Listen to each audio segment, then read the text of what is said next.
top executives at the N.F.L.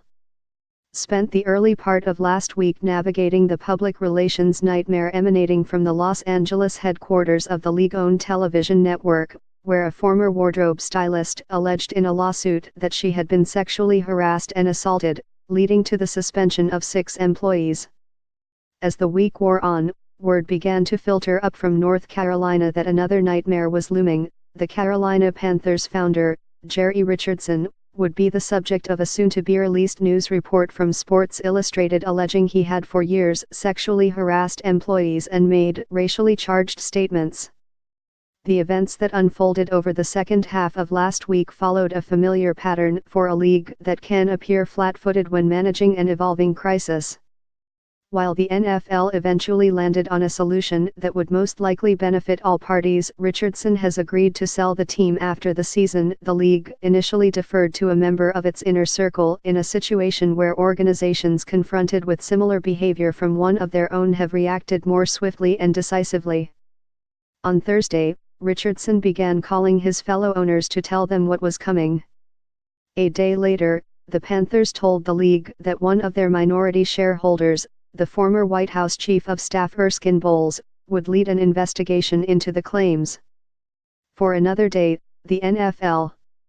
largely let the Panthers drive the process, raising no immediate objections to an investigation led by a man who was one of Richardson's close associates, an investor in his business, and a fellow North Carolinian.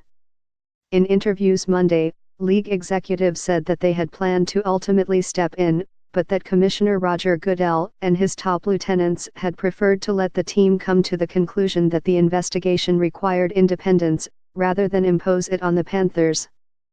By waiting, however, the league gave the impression that it did not grasp the gravity of the charges at a time when media titans, Hollywood moguls, and politicians are resigning or being fired for alleged inappropriate behavior.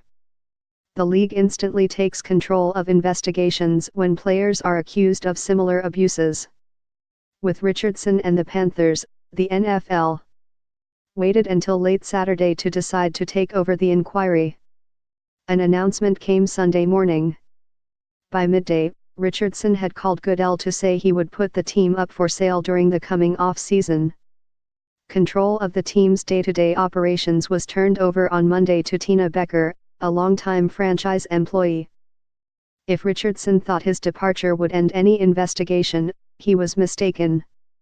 The league said on Monday that it would follow through with its inquiry. An NFL spokesman, Joe Lockhart, said the league had not yet chosen a law firm to lead the inquiry. The coming sale represents a rich opportunity for all involved. NFL teams are among the most valuable in sports, and they rarely change hands.